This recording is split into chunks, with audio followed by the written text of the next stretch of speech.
Baskara kingken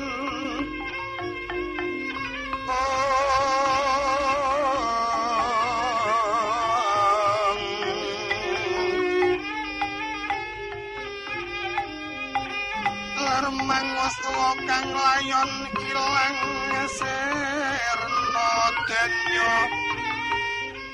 pemandi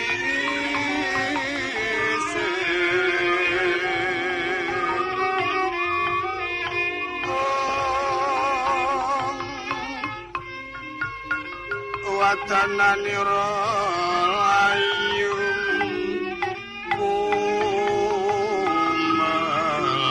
cemranyo mratani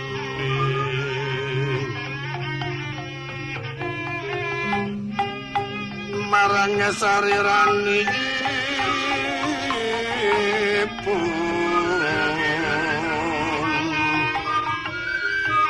meles denya ludira tawang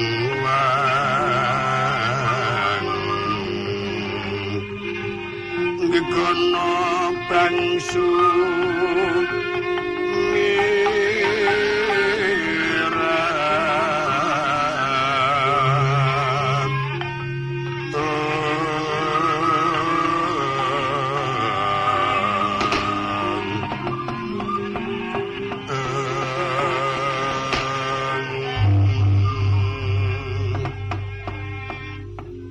Yai Prabu tawang-tawang Brata wonten menapa Yai?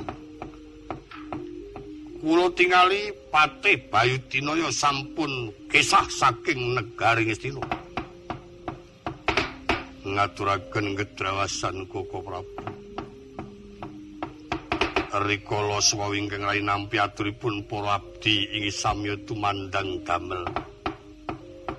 Kanthi kula buktaken keporestu bilih dampar kencana ical saking kedaton. Dampar kencana mekaten Pamandura kula. Panjenengan anggenipun batang leres saestu. Ngastina badhe ketingal neremomong dampar kencana dumugi pundi-pundi. Lho, kabeh niku kena mleset. Ngemon sing duwe kewajiban madhali jagane dong kaling-kalingan mendung ya ora ana sorote kok. Ana wong bedhek kleru kok dadi parang cucuan. Mulane kula niku teng pamujan kok lek ngobong menyan kok mejen terus. Ora murup-murup. Wong sing tak obong menyan kok sing murup sarungku. Kados pundi Koko Prabu yen ngantos dampar boten saged pinanggih. Kula trimah pejah kemawon awit menika pusaka Ngastina. Badya saged jumeneng Narendra mboten dipun tenggani dampar langkung-langkung mboten saged nylenggahi dampar. Ateges sanes Narendra ingkang estu sanes Narendra ingkang wajib nurunaken ratu. Kula dewa katon trinenggalanira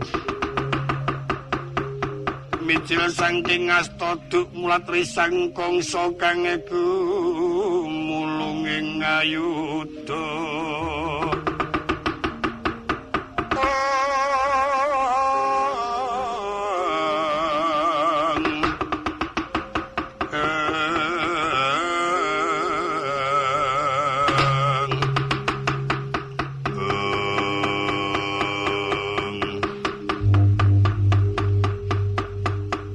Yai mboten perlu kuwatos.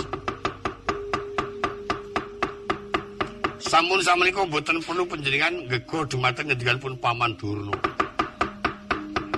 Awit kata-kata ngendikanipun Paman Durna menika mboten wonten nyatanipun. Ora ana kok wong sing diparingi keterangan kaliyan Paman Kumbayana kok dadi ana nyatane ora ana. Ya, karang agek tiba apes.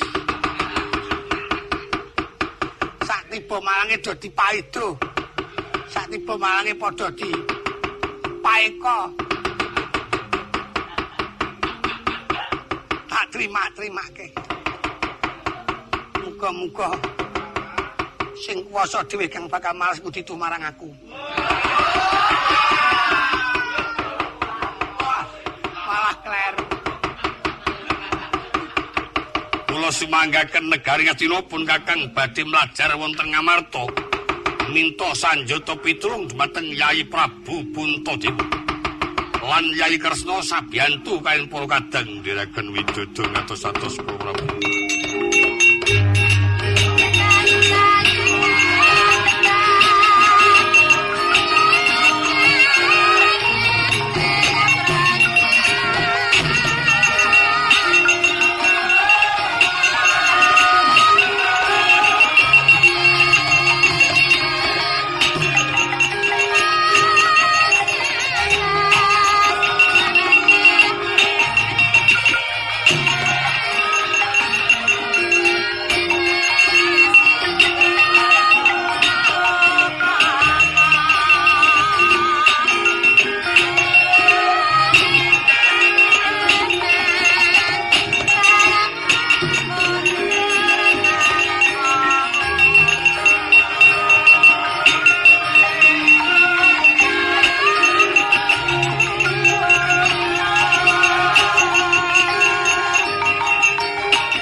Sanyata dumungging pamudyan wijiling sabda kang rumeseping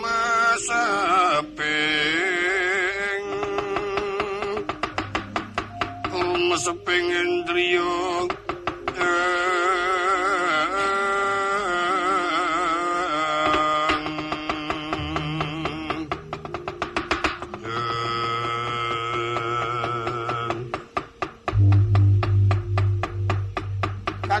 Bayu Tinaya.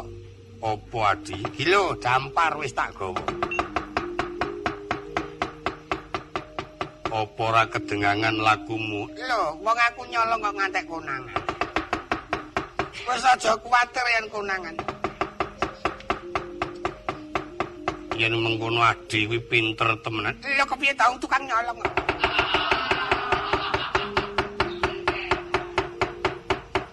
Ora perlu sangga rugi. Lah saiki mengkene Kakang. Ora perlu dampar iki digawa ana ngersane Kakang Prabu Welgeduwelet bae.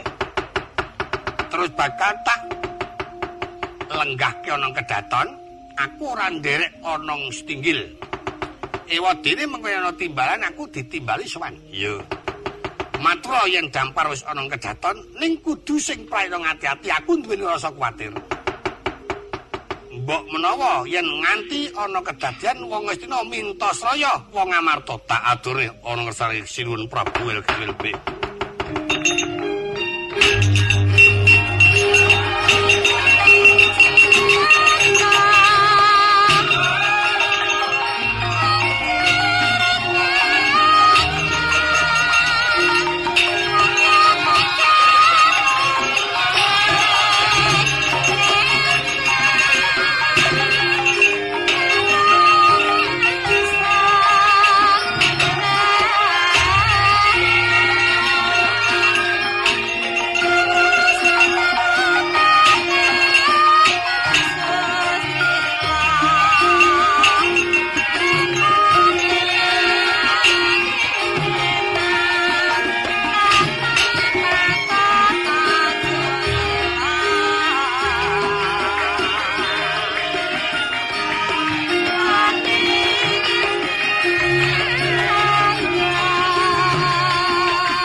Krana manika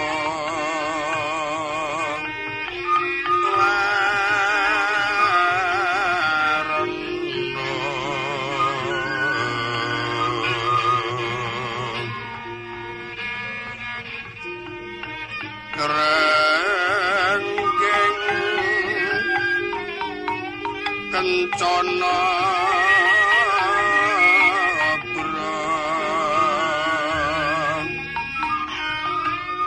bendera layu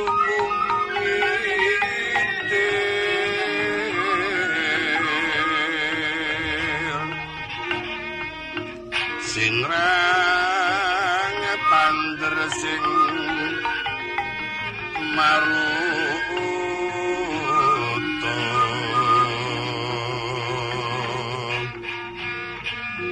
serna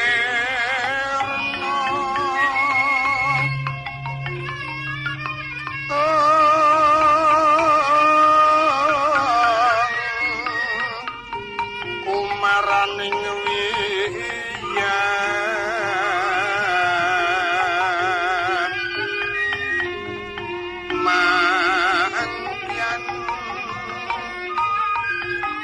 kumlebeting tuwaja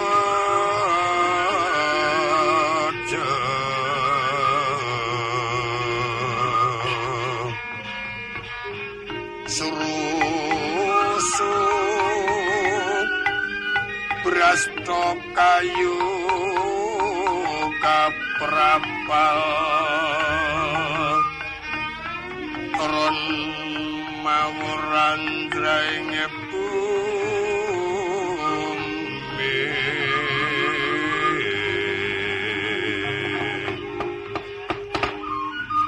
ron mawur kakyuping angin kukilan yarasuna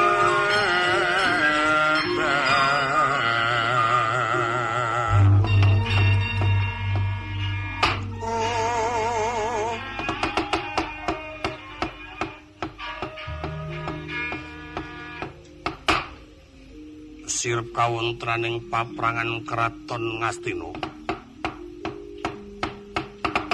awit Patih Bayutinaya Begawan Dewa Sekti kang wis amboyong dampar arsa sowan ing kraton Ngloji Tengara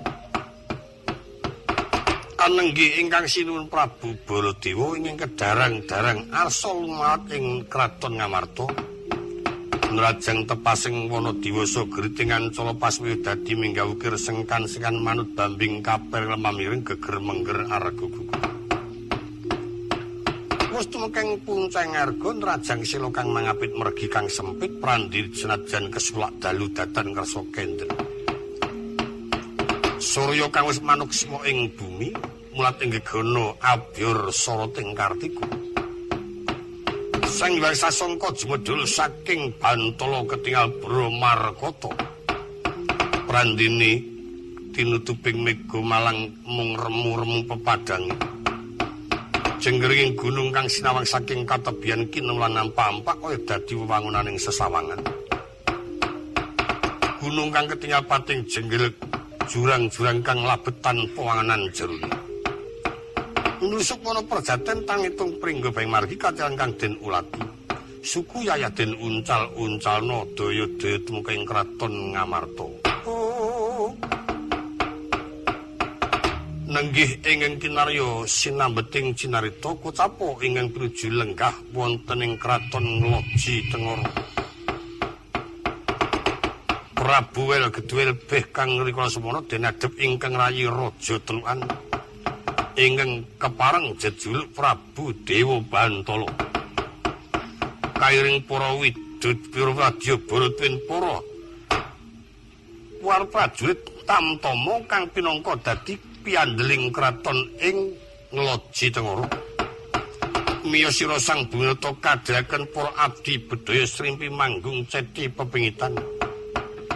Amrik gandane mawa kumara sumundul ngawiyat.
anenggih punika warnanira ing kraton Loji Tengara.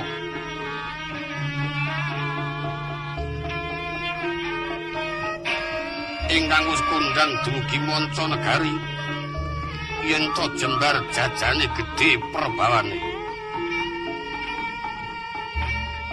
Kathah praraja manca negari ingkang swita tanpa krana ginebaging Pancakara. Awit Nalendra ing Loji Tengara anyabda dadi dasar pinayungan marang dewa.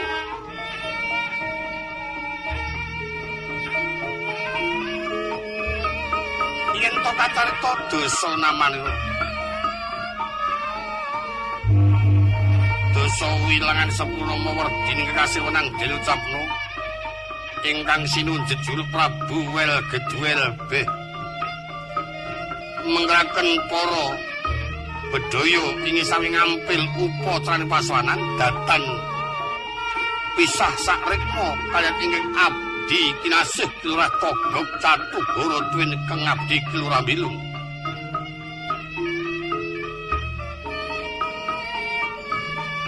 Ingkang mungkin ngarsa raja tuluhan saka ing manca negari. Sangking kraton ing Pulau Jawedi Prabu Dewa Bantala menggerakan sang raksasa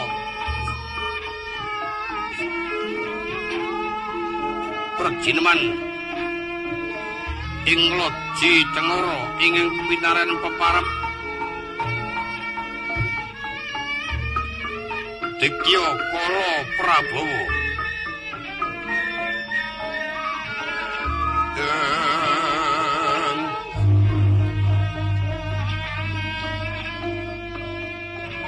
Senggoda marang Udawedaning raksasa kang patut minangka senopatining kraton.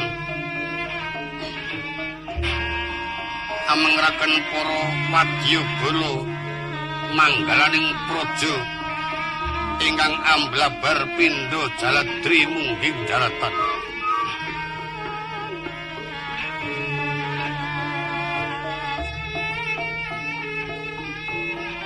Sirepan wonten kang samya sabawa.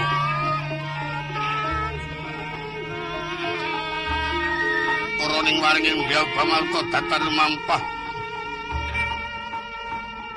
Kapiyarsa para abdi kang sami tumandang damel rinten pantara dalu. Pating jrengling pating crengkling.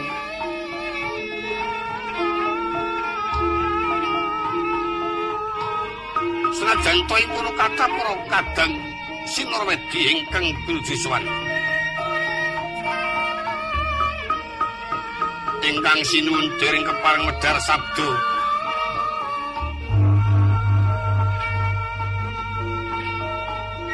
Awit pinuju anging garing-gar penggalih mirengaken kukira ngisamya munya wonten ing gantangan.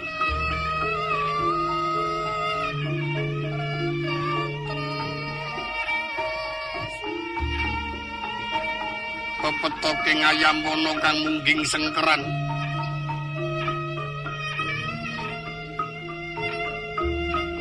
ingkang amuhi karnan tiasira ingkang sinuwun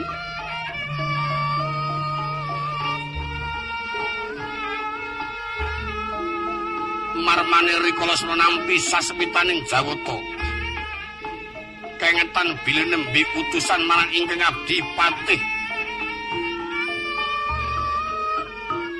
ingkang tinanggenah sawan wonten ing kraton Ngastina dereng wonten pawarta sigra kawedhar pangandikan kepareng lucitaning griya angarsa-arsa ing abdi kepatihan ingkang nembe sawan wonten ing nagari Ngastina.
dening utamaning nata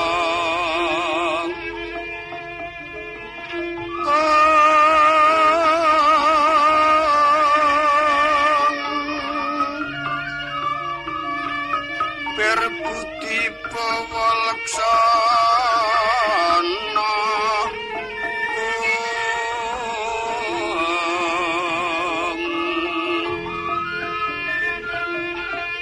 liring kang pawalaksana mangkana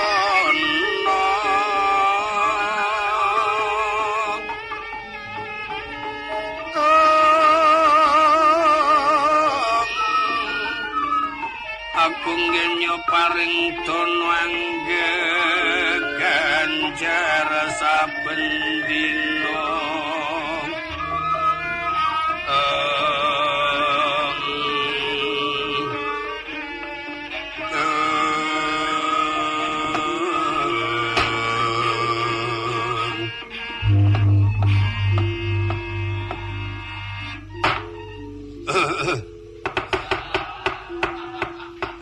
Kok wonten menapa sinuwun kok dadi akeh piyai sing sowan kok sing ditimbali kok aku dhisik kowe tak tresnani mulane tak timbali maju ana ngarepan aku setitekno para sedulur-sedulur Sinarawedi sing padha nyengkuyung nggonku jumeneng ratu komplit apa ora kula kinten sampun sowan sedaya sinuwun